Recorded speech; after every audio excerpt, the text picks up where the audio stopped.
Okay, guys, I need your attention. Listen.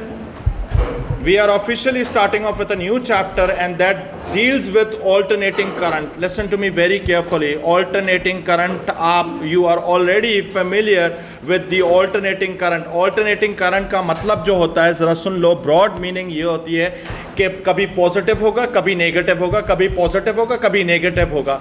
Even a square wave is also part of an alternating current. ज़रूरी नहीं है कि sine ही signal हो. Apparently we are starting off with the very first case, and this is known as a sine wave. ये आपके पास sine wave है. सबसे पहले अपने आप को इससे फेमिलियर करो कि भाई साइन वेव के अंदर ज़रा इधर देखो. Listen to me very carefully. इसके अंदर आपके पास टाइम पीरियड होता है यहां से लेकर यहां तक जब एक साइकिल कंप्लीट होती है, या हम लोग ये भी कर सकते हैं कि crest to crest is the time period. अब जरा इसकी एक खासियत देखो कि हमारे पास this is a sine wave. ये यहां तक सबको समझ में आ रहा है कि भाई ये साइन वेव है. ये हमारे पास करंट का मैंने ग्राफ बनाया. इवन वोल्टेज का भी ग्राफ ऐसे ही कुछ बनता है. यहां तक बात समझ में आई. अब जरा सुनो, listen to me very carefully. एक चीज ये है जो बहुत इंपॉर्टेंट है डिस्कशन करने के लिए कि भाई हमारा मेन टारगेट ये है कि मैं चाहता हूं कि मेरे पास एक करंट की एक एवरेज वैल्यू आए.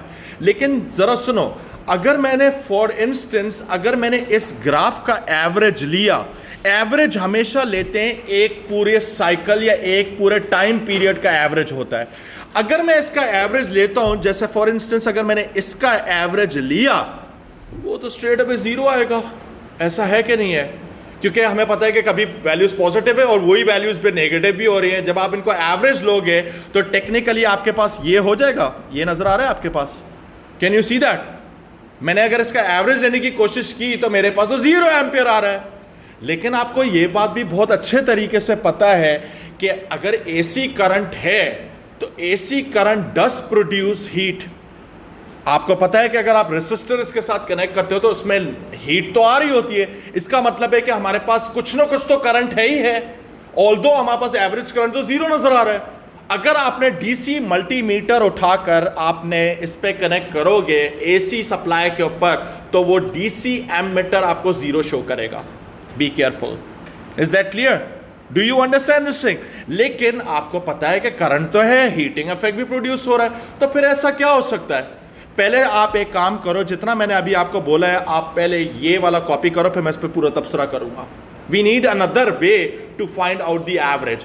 First of all I want you to copy this is important. एक बात याद रखना, ये सबसे इंपॉर्टेंट टेक होम पॉइंट है कि हमेशा याद रखो कि एक टाइम पीरियड में जाकर आप एवरेज निकालते हो. Is that clear? एक टाइम पीरियड का आप एवरेज निकालते हो कि उस पूरी साइकिल के अंदर क्या हुआ. सही है? अब आपको जो मैंने बोला है पहले आप वो करो. अच्छा, अभी मैंने क्या किया था ज़रा सुनो. मैंने ये किया था कि मैंने दो वैल्यूज़ का सिर्फ एवरेज लेकर मैंने कह दिया कि 0 एम्पियर आ रहा है. ठीक है? अगर आप चाहो तो इसमें और ज़्यादा वैल्यूज़, एक्चुअल वैल्यूज़ के थ्रू भी अगर आप देखोगे तो आपके पास 0 ही आएगा. लेट सपोज मेरे पास एक टाइम पीरियड है. मैं टाइम पीरियड इधर से लेकर इधर तक मार्क किया हुआ है मैंने टाइम पीरियड. सही है? अब ये मेरे पास टाइम पीरियड है. मैं एक काम कर लेता हूँ कि कुछ वैल्यूज़ कहीं कहीं जगह पर मैं निकालता हूँ. सपोज करो मेरे पास आ रही है ये वैल्यू, मेरे पास 0 है. अग्रीड. यहां पे वैल्यू सपोज करो मैंने मार्क कर लिया कि भाई ये 2 एम्पियर है. फिर मेरे पास 0 है.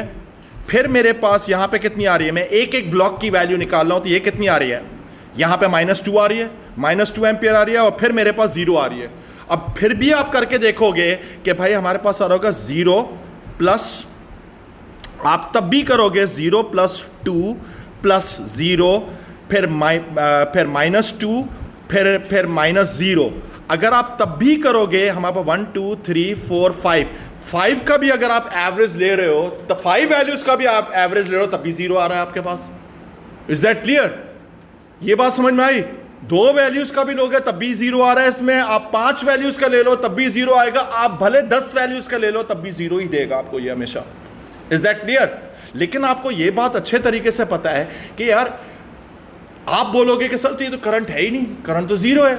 लेकिन आपको ये बात भी पता है कि अगर आप रेसिस्टर कनेक्ट करते हो तो उसमें पावर डेसिपेशन तो हो रही होती है. तो इसका मतलब है कि करंट तो फुल एक्टिव है. ये बात फैक्ट है ना. सो हमें क्या करना है अभी? Right now we need to find a different kind of a mean value, उसको हम लोग कहते हैं रूट मीन स्क्वायर वैल्यू। ठीक है, मैं उसको समझाना स्टार्ट करूं, जरा इधर देखो। सबसे पहले मेरे पास एक इसमें जो प्रॉब्लम जो मैंने आइडेंटिफाई की थी वो ये था कि मेरे पास ये ग्राफ जो है ये नेगेटिव साइड पे जा रहा था, नेगेटिव साइड पे जा रहा था। अब इसकी वजह से हमारे पास जीरो वैल्यू आ रही थी। मैं एक काम कर सकता हूं, एक मैथमेटिकल मूव इधर एक कर सकता हूं, and that mathematical move is squaring everything out. यानी मैंने अगर स्क्वायर लगाया, आपको पता है कि स्क्वायर कभी भी नेगेटिव वैल्यू नहीं आ सकती इसकी। इवन अगर आप -2 का भी स्क्वायर करोगे वो 4 ही देगा, आपको पता है कि नहीं है? सही है। जो लोग मैथ्स वाले नहीं है, I want you to give this idea short. -2 को ब्रैकेट में लिखो और उसको स्क्वायर करके देखो, तब भी वो 4 ही देगा आपको। सही है, is that clear?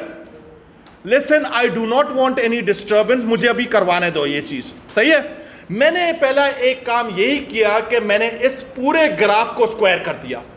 Do you understand this idea? अगर मैंने इसको स्क्वायर किया तो मेरे पास ग्राफ कुछ इस तरीके से चला जाएगा ऊपर की तरफ, सारी वैल्यूज ऊपर की तरफ आ जाएंगी। Can you see that? ये हो गया। अब ये मेरे पास स्क्वेयरिंग ऑपरेशन थी, यहां तक बात समझ में आई? अगर मैंने इसकी मीन वैल्यू निकाली, यानी मैं, अब जरा सुनो, listen to me very carefully, मैंने स्क्वायर किया और फिर मैं इसकी मीन वैल्यू निकालता हूं, तो अब मेरे पास मीन वैल्यू 0 नहीं आएगी। अब आपके पास जो मीन वैल्यू जो आ रही होगी वो आपके पास यहां पर कहीं पे आ रही होगी, ऐसे ही होगा मीन वैल्यू। कॉमन सेंस की बात है, मीन वैल्यू हमारे पास मिडिल में ही आ रही होगी हमारे पास। Is that clear? Do you understand this thing? अब मीन वैल्यू, अब मेरे पास नॉन जीरो मीन वैल्यू आ गई, लेकिन हमारे पास एक प्रॉब्लम थी कि हमने स्क्वायर अपनी मर्जी से किया था, हमने अपनी मर्जी से किया था। दैट मीन्स कि I violated the laws of mathematics somehow और अनदर। मुझे इससे वापस से जान छुड़ानी है स्क्वायर से। स्क्वायर से जान कैसे छुड़ा सकते हैं? आप रूट ऑपरेशन अप्लाई कर दो। जब आप इसका रूट लगाओगे दोबारा से, तो फिर आपके पास एक वैल्यू आएगी, एक मीन वैल्यू आएगी, जिसको हम लोग कहते हैं root mean square value. Is that clear? अब पहले आप एक काम करो, पहले ये कॉपी करो, फिर उसके बाद मैं दोबारा इसको वापस से एक्सप्लेन करूंगा। I will explain this idea again. I want you to copy this. भाई इधर देखो, ये लास्ट टाइम मैं इसको समझा रहा हूं, जरा समझ लो इसको। यहां पे मेरे पास करंट चल रहा है, प्लीज बी क्वाइट, और यहां पे मेरे पास टाइम चल रहा है। सपोज करो कि मेरे पास एक करंट की वैल्यू इस तरीके से जा रही है मेरे पास, this is a sine wave, pure sine wave मेरे पास बन रही है, ऐसे मेरे पास गई और फिर मेरे पास ऐसे गई और फिर मेरे पास ऐसे गई और फिर मेरे पास ऐसे गई। यहां तक तो समझ में आ गया होगा। Is that clear? अब मुझे पता है कि भाई सपोज करो कि ये वैल्यू मेरे पास आ रही है 2 एम्पियर्स की, सही है, और यहां पे मेरे पास कितनी आ रही है? -2 एम्पियर्स की आ रही है। अगर मैं इसकी मीन वैल्यू लेता हूं तो वो कितनी आएगी? 0। मैं यहां पे लिख सकता हूं कि mean current is equal to 0 amperes, लेकिन हमें पता है कि 0 तो नहीं हो सकता। हमने फिर एक काम करेंगे कि 0 इस वजह से आ रहा है बिकॉज कि ये साइकिल मेरे पास नेगेटिव साइड पे भी जा रही है। मुझे किसी तरीके से इसको सेटल आउट करना है। मैं एक काम कर सकता हूं, मैथमेटिकल मूव करते हैं, मैं एक काम करता हूं कि जितनी भी वैल्यूज इन सबको स्क्वायर कर दें। अगर मैंने इसको स्क्वायर किया तो मेरे को पता है कि ये वैल्यू जो होगी ये ऊपर की तरफ चली जाएगी। मैं इसको रेड कलर से दिखा रहा हूं, जरा इधर देखना। ये वैल्यू अगर 2 का स्क्वायर करोगे तो कितनी हो जाएगी? 4 हो जाएगी। 0 का स्क्वायर करोगे तो 0 ही रहेगी। यानी मेरे पास जो कर्व इस बार आएगा वो इस तरीके से आ जाएगा। फिर मुझे पता है कि अगर मैं नेगेटिव वैल्यूज का भी स्क्वायर करूंगा तो वो ऑटोमेटिकली पॉजिटिव हो जाएगी। यानी मेरे पास ये ग्राफ इस तरीके से आ जाएगा। यहां तक समझ में आ रहा है? प्लीज टेल मी यस या नो। उमर क्लियर है? अब्दुल्ला क्लियर है? सही है, यहां तक पहुंच गए? ये हो गया। ये मैंने क्या किया था? स्क्वायर किया था, समझ गए? फिर मैं एक काम करता हूं कि स्क्वायर्ड वैल्यूज का मीन निकालते तो कितना आएगा? 4 और 4, 4 और 4, 4 + 4 डिवाइडेड बाय 2 करो तो कितना हो जाएगा? नहीं नहीं नहीं नहीं नहीं नहीं नहीं, मेरे पास यहां पे 0 भी आ रहा है। अगर आप इसका मीन वैल्यू निकालोगे तो कितनी आ जाएगी आपके पास? इसकी मीन वैल्यू कितनी आ रही होगी? अब आप जब इसकी वैल्यू निकालोगे तो इसकी हमारे पास जो मीन वैल्यू आएगी वो ये आ जाएगी इस सिग्नल की। This is the mean value. इसको मैं लिख भी देता हूं इधर कि भाई ये वैल्यू मेरे पास आ रही है mean square value. Mean square value आ गई। अब मीन स्क्वायर वैल्यू आपके पास कितनी आ रही है? वो आ रही है आपके पास 2 एम्पियर। बल्कि 2 एम्पियर तो नहीं होगा क्योंकि स्क्वायर लगा हुआ है तो जाहिर बात है एम्पियर का स्क्वायर होगा, तो फिलहाल 2 ही छोड़ दिया मैंने इसको। ये आ गई मीन वैल्यू आ गई। अब जरा सुनो, अब मुझे क्या करना है कि I need to do something else. सीधी सी बात है कि इसके अंदर मीन किसका है? स्क्वायर का है। मुझे अब क्या करना है? मुझे अब जारी बात है इसमें रूट ऑपरेशन लगाऊंगा मैं, ताकि मेरे पास स्क्वायर ऑपरेशन हट जाए, ताकि मैं ओरिजिनल पे चला जाऊं। तो जाहिर सी बात है फिर फाइनली जब मैंने इसका मीन और मैंने इसका जो रूट ऑपरेशन लगाया इस पे, तो मेरे पास जो वैल्यू आ रही होगी वो 1.4 तक आ रही होगी। This is the value that I am interested in. ये वैल्यू जो मेरे पास आई है इसको हम लोग कहते हैं root mean square value. Root mean square value या रूट मीन स्क्वायर करंट भी कह सकते हैं। ये मेरे पास आ जाएगी अंडर रूट 2। अंडर रूट 2 तकरीबन 1.4 के बराबर होता है। Is that clear? जी ठीक है। अब जरा सुनो, listen to me very carefully.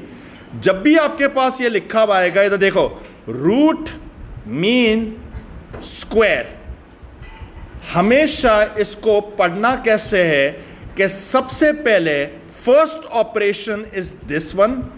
Square operation first operation होगा, मीन ऑपरेशन हमेशा सेकंड ऑपरेशन होता है, और थर्ड ऑपरेशन में रूट लगता है। ये आप कॉपी कर लो, ये बहुत इंपॉर्टेंट है, ये वाला कॉपी कर लो ताकि आपको समझ में आ जाए।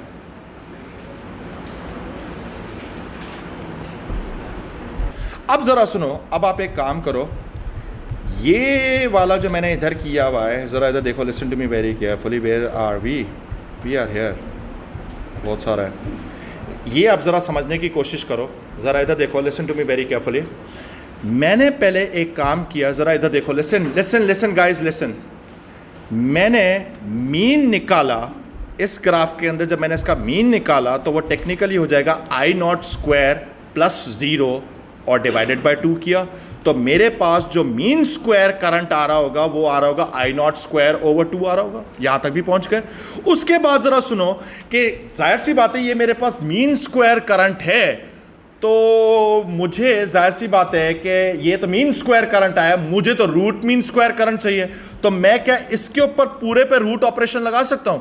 अगर मैंने इस पे पूरे पे रूट ऑपरेशन लगाया तो ये इस तरीके से लिखा आ सकता है। एंड इवेंचुअली मुझे पता है कि अंडर रूट ऊपर वाले पे भी आएगा, अंडर रूट नीचे वाले पे भी आएगा, तो इवेंचुअली आपके पास ये बच जाएगा।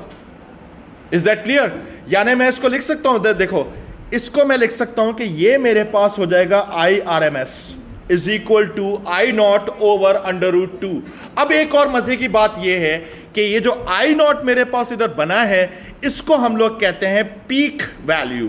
पीक वैल्यू या पीक करंट या पीक वोल्टेज, जो भी आए। Is that clear? समझ गए? अब बहुत आसान हो जाएगा आपके लिए कैलकुलेशन करना। ये तो मैंने सिर्फ डेरिवेशन समझाने के लिए की है, लेकिन the thing is it is now a piece of cake to convert from peak value to RMS value. I will tell you how. कर लिया कॉपी? है वैल्यू देता हूं, आप मुझे एक करके बताओ। आपको पता है, जरा सुन लो, सुनो, this is something that many people get this concept wrong. ये जो आपके पास AC सप्लाई घरों में आ रही होती है, ये लिखी हुई इस तरीके से आती है कि भाई ये 220 आ रही है, 220 वोल्ट लिखा हुआ होगा, या ये 230 भी हो सकता है, या 240 भी हो सकता है मैक्सिमम। सही है? ये जो आपके पास लिखा हुआ आ रहा होता है ना, ये RMS वैल्यू होती है। Is that clear? अब जरा सुनो, यानी कहने का मतलब है कि सपोज करो कि आपके पास कोटेड है 220 वोल्ट RMS। लिखा हुआ नहीं होता RMS, लेकिन हमें पता होता है कि RMS है क्योंकि AC है। सही है? अगर ये RMS है तो क्या मैं इसको पीक वैल्यू पे लेके जा सकता हूं? बहुत आसानी से लेके जा सकते हो। हमें पता है कि भाई VRMS या IRMS is equal to V0 over under root 2। कन्वर्ट मारो उसको, यानी हमारे पास हो जाएगा कि पीक वैल्यू जो आ रही होगी, peak voltage V naught should be equal to, हमारे पास आ जाएगा 220 मल्टीप्लाई बाय √2। जरा इसकी वैल्यू तो निकालो कितनी आ रही है।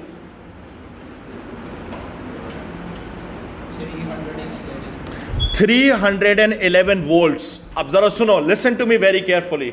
ये पता है क्या है, आपके पास कोटेड वैल्यू आती है 220 वोल्ट आरएमएस, सही है, ये एवरेज वैल्यू होती है।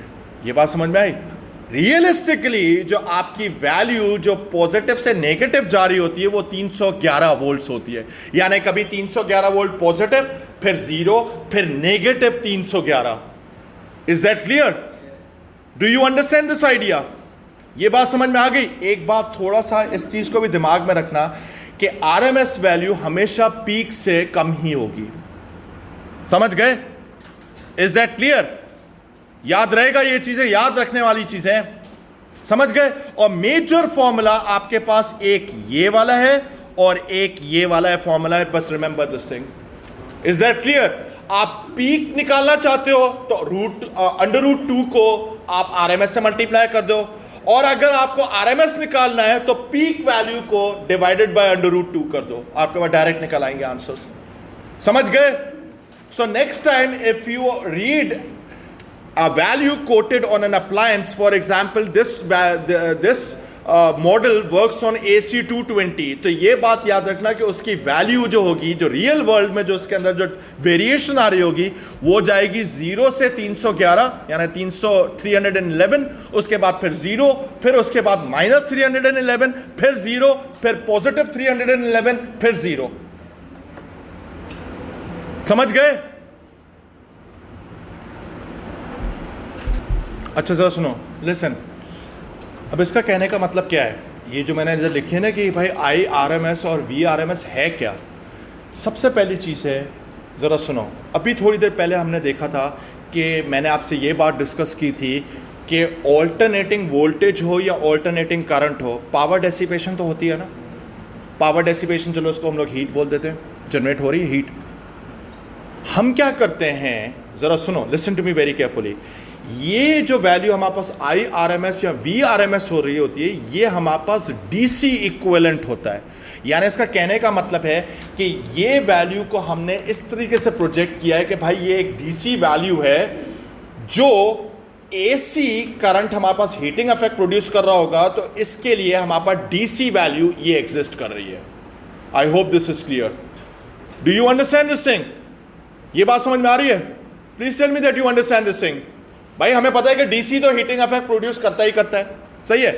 अब मेरे पास हमें पता है कि जो हमारे पास जो वैल्यू है, जैसे 311 तक गई और 300 माइनस तक गई, इसका जो डीसी इक्विवेलेंट वैल्यू बन रही है that produces the same heating effect as AC is actually हमारे पास 220।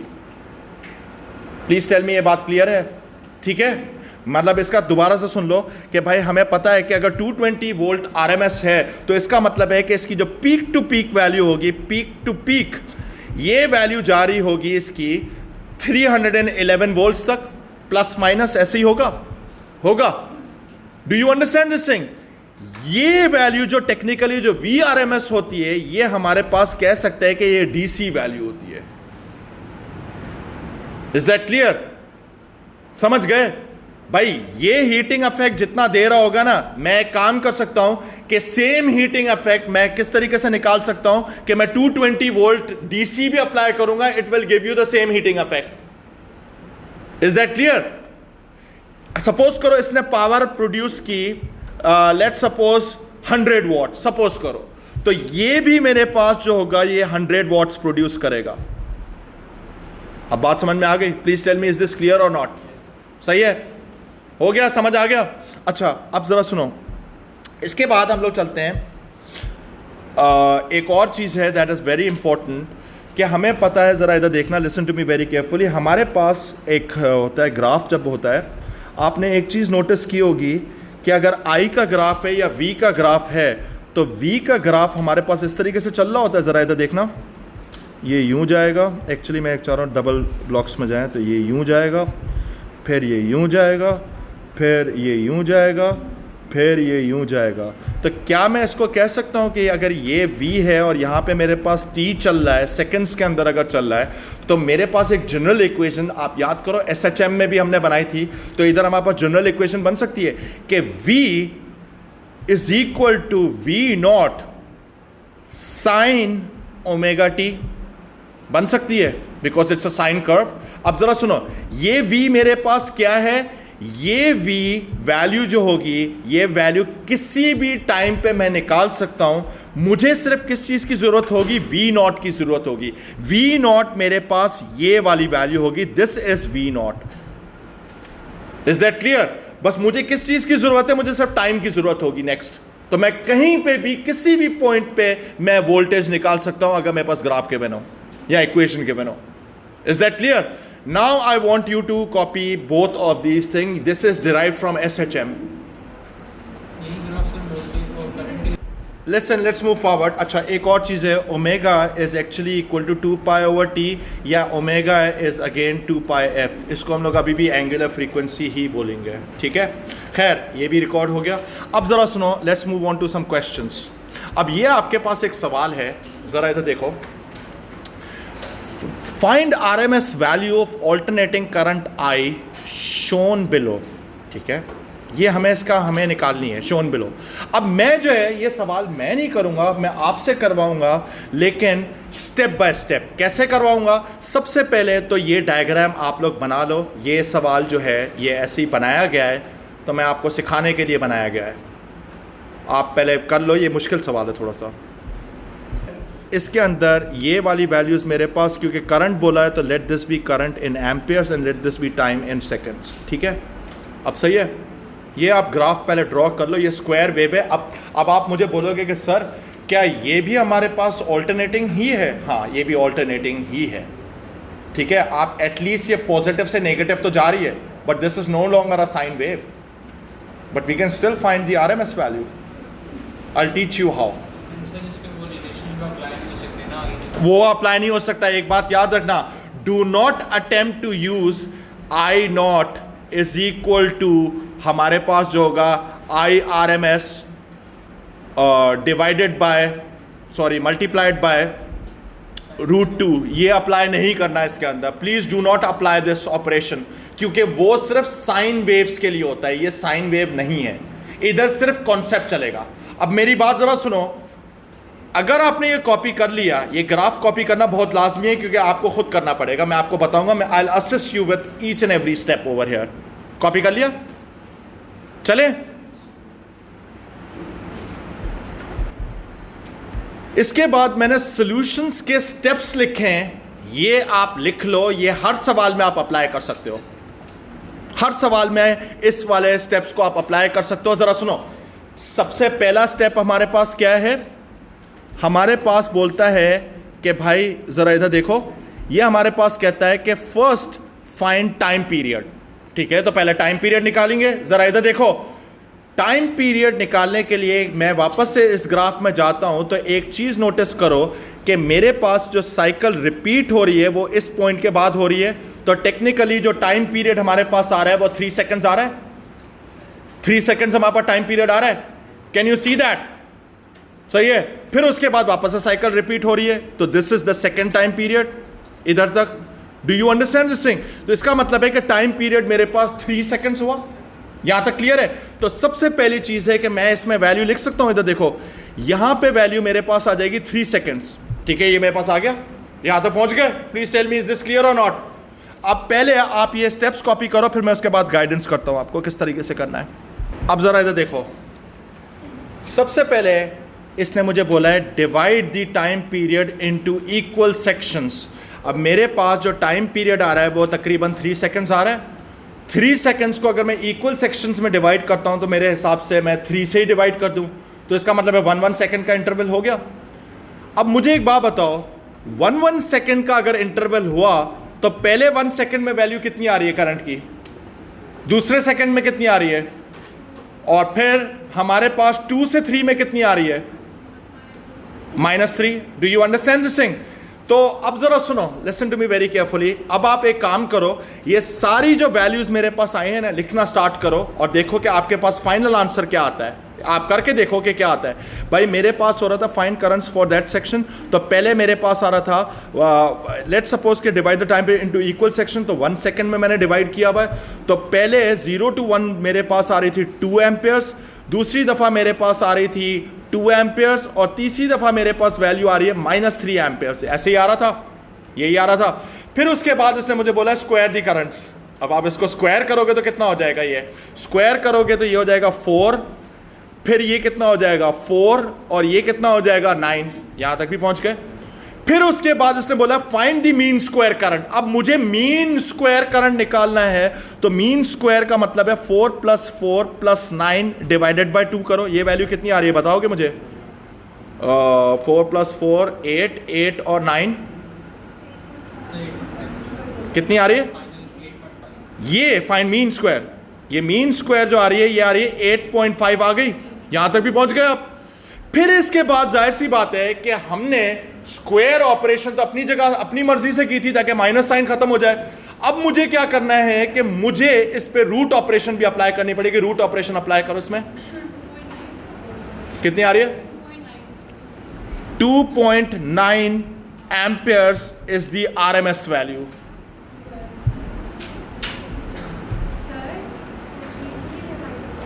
सॉरी, मैंने 3 से डिवाइड करना था, मैंने 2 से कर दिया, माय मिस्टेक। ये कितना आ रहा है? 5.7 हो जाएगा। तो फिर ये भी चेंज आएगी वैल्यू। ये कितना हो जाएगा? 2.4 कर लूं, यानी आपके पास जो RMS वैल्यू आ रही होगी 2.4 एम्पियर आ रही होगी। Is that clear? सही है? समझ आ गया किस तरीके से करना था? सही है? क्लियर है? आगे चलें, लेट्स मूव फॉरवर्ड। अच्छा, अब आप एक काम करो, सबसे पहले ये वाला जो मेरे पास मटेरियल है ना, पहले आप एटलीस्ट इधर तक तो कॉपी करो, फिर उसके बाद बात करते हैं। अब हम लोग आ रहे हैं मीन पावर पर। कॉपी कर लो इसको। अच्छा लिसन भाई, मेरे पास है मीन पावर की डिस्कशन है। अब एक बात याद रखना कि एसी के अंदर हमारे पास 2 किस्म के पावर्स होते हैं, एक होता है पीक पावर और एक होता है मीन पावर। मीन पावर के लिए it is essential that you use all kinds of RMS values. सिर्फ रेजिस्टेंस की RMS नहीं आ सकती है, करंट और वोल्टेज की तो आ सकती है। तो आपके पास इसको देखते हुए आपके पास ये 3 फॉर्मूलाज आपके लिए एग्जिस्ट करते हैं मीन पावर के। Is that clear? But you can clearly see that के we are using RMS values for the voltages and the currents. यहां तक बात समझ में आ गई? क्लियर है? अच्छा, पीक पावर निकालनी है तो आपको क्या करना होगा कि पीक टू पीक करंट और पीक टू पीक वोल्टेज से आपको निकालना पड़ेगा peak power. Is that clear? लेकिन फिर मैंने एक चीज नोटिस की कि यार मैं एक काम कर सकता हूं कि मेरे पास अगर पावर मीन गिवन है, mean power is equal to IRMS into VRMS होता है। क्या मैं एक काम कर सकता हूं कि इन दोनों को एक्सपेंड आउट करके मैं पीक पावर के फॉर्म में लिख सकता हूं इसको? अगर मैंने इसको पीक पावर के फॉर्म में लिखा, फिर मैंने क्या किया, इस स्टेप के बाद जो है IRMS और VRMS को मैंने उठाकर I0 और V0 के फॉर्म में लिखा है, which is the peak current and the peak voltage. अगर मैंने इसको लिखा तो मैथमेटिकली मेरे पास ये इसके बराबर हो जाएगा। और एक चीज रियलाइज करो कि √2 multiplied by √2 is actually equal to 2। अगर ये करोगे तो आपके पास एक चीज नजर आ रही है कि भाई mean power is actually half of the peak power. Is that clear? सही है? Let's do some questions. Explain in terms of the heating effect what is meant by the root mean square value of an alternating current। क्या लिखोगे? अभी लिखवाया था, बता दो मुझे।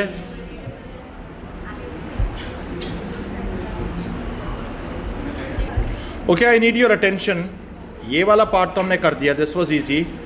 Now let's move on to this part।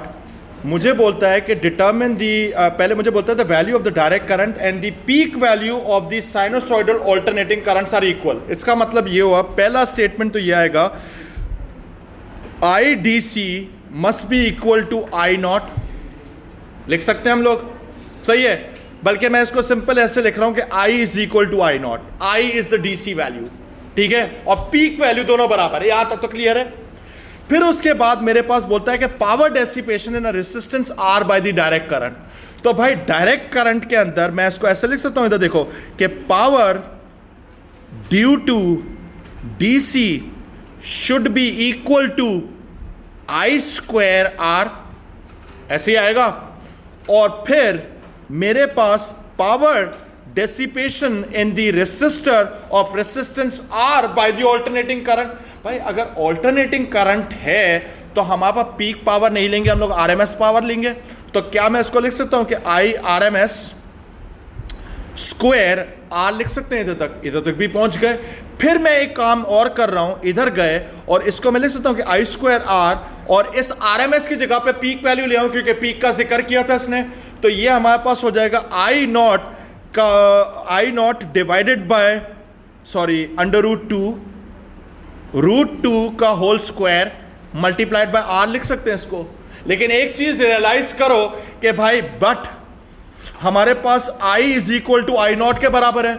तो इसका मतलब है कि मेरे पास जो फाइनल एक्सप्रेशन बनेगी, मेरे पास बनेगी, this should become I square R over I square over root two के ऊपर भी स्क्वायर आएगा मल्टीप्लाइड बाय आर। आप देख सकते हो कि मैंने आई नॉट को हटा के आई कर दिया है, यहां तक भी पहुंच गए। फिर जाहिर सी बात है कि मेरे पास यहां पर ये क्या हो गया, यहां पे मेरे पास जो है स्ट्रेट अवे ये कैंसिल आउट हो गया, ये कैंसिल। लेकिन मुझे पता है कि सबसे नीचे मेरे पास है रूट टू के ऊपर स्क्वायर लगा हुआ, तो वो 2 बन जाएगा और 2 बिल्कुल ऊपर आ जाएगा।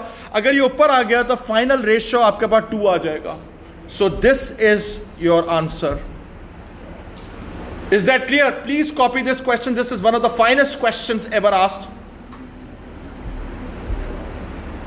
मेरे पास इसने पूछा है state one advantage and one disadvantage of the use of alternating rather than direct current in the home. और advantage क्या है?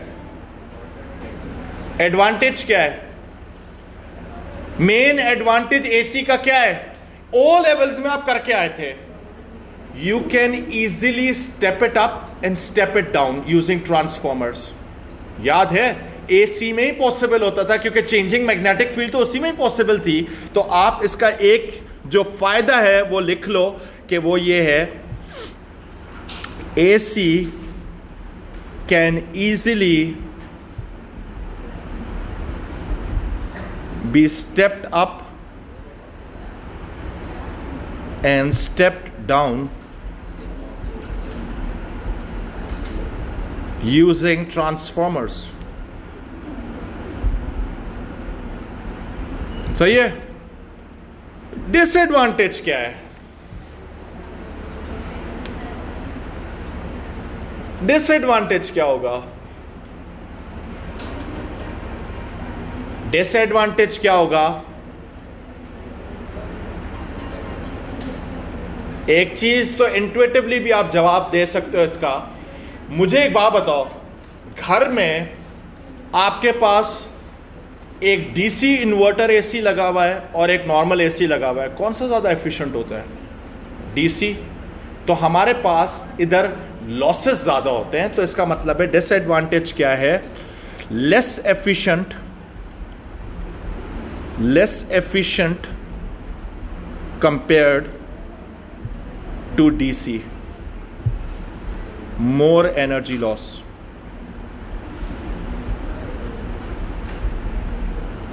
सही है? क्लियर है? कुछ चीजें तो आपके सामने भी होती हैं, आपको ऐसे भी जवाब दे सकते थे। इनफैक्ट लिटरली आपका जैसे फैन लगा हुआ है, इधर लगे हुए हैं, ये नॉर्मल एसी फैन है।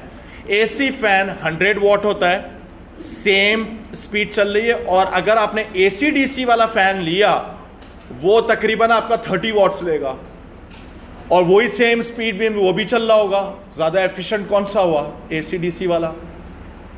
समझ गए? क्लियर है? ये भी हो गया।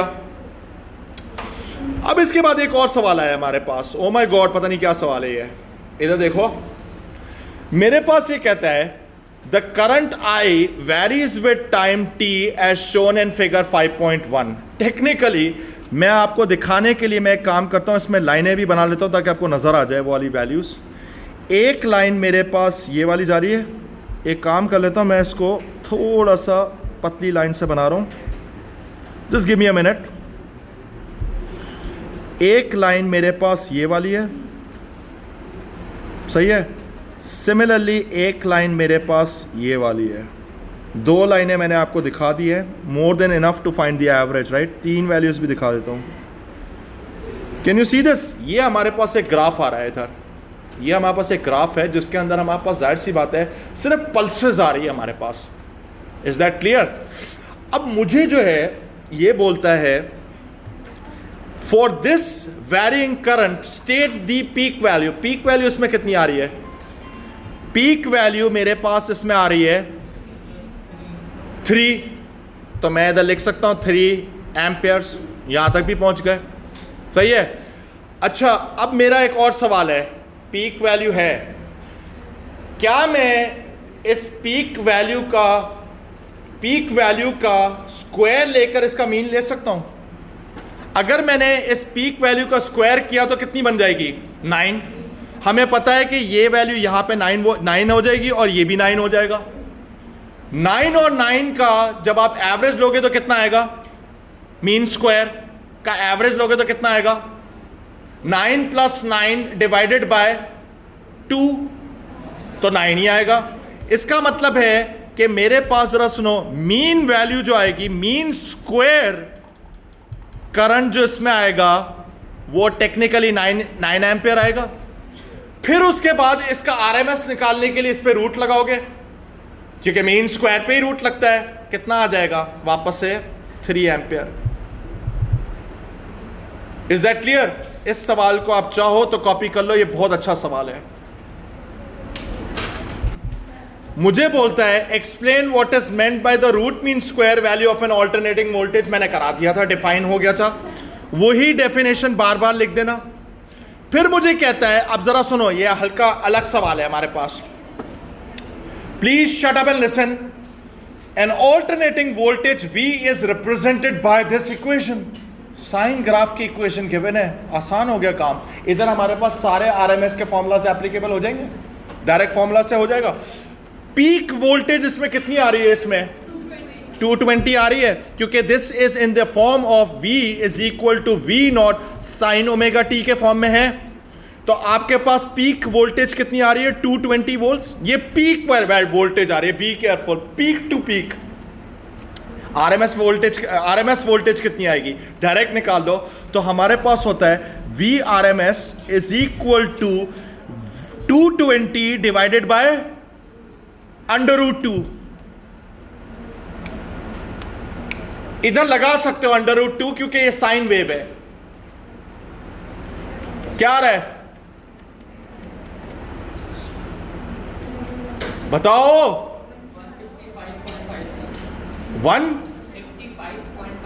156 कर दूं उसको? यहां तक भी पहुंच गए। फिर ये कह रहा है इट्स फ्रीक्वेंसी। अब जरा इधर देखो, हमारे पास यहां पे लिखा हुआ है 120 पाई लिखा हुआ है, तो इसका मतलब है कि omega should be equal to 120 pi. लिख सकते हैं इसको। और ओमेगा खुद किसके बराबर होता है? वो होता है 2 पाई f इज इक्वल टू 120 पाई। तो f कितनी आ जाएगी मेरे पास?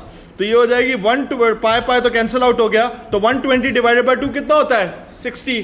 यानी इसकी फ्रीक्वेंसी कितनी चल रही है? 60 हर्ट्ज। क्या प्रॉब्लम था इसमें? आसान। फिर ये कहता है the alternating voltage in B is applied across a resistor such that the mean output, be careful, mean output from the resistor is 1.5 kilowatt. Calculate the resistance of the resistor. अब जरा सुनो, listen, be careful. ये मेरे पास mean power given है, mean power, be careful, mean power में RMS use होता है, सही है। मुझे बोलता है कि calculate the resistance of the resistor. मैं एक काम कर सकता हूं, आरएमएस वोल्टेज तो यहां पे वैसे ही मैंने निकाल लिया था, उसी को यूटिलाइज कर लेते हैं। तो भाई power is equal to V square over R लगा सकते हैं इधर, लेकिन ये be careful, this should be RMS, सही है।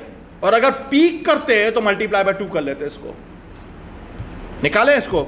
सो power mean should be equal to, actually मैंने इसमें वैल्यू सब्स्टिट्यूट कर लेता हूं, ये आ जाएगा 1.5 into 10⁻³ is equal to V हमारे पास कितना आ रहा था 156, या मुझे वो कैलकुलेटर वर्जन बताओगे कितना था? 155.56 आ रहा था, स्क्वायर डिवाइडेड बाय आर, उसको राउंड ऑफ कर लेना, निकालो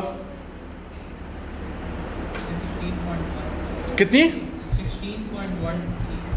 16.1 कर लेता हूं इसको, सही है, या 16 डायरेक्टली, टू सिग्निफिकेंट, 2SF तक, समझ गए? ओह माय गॉड, फिर एक और सवाल आ गया, कर लो। मैं ये एहसास दिलाना चाह रहा हूं कि बस आप फिजिक्स ही फिजिक्स पढ़ते रहो।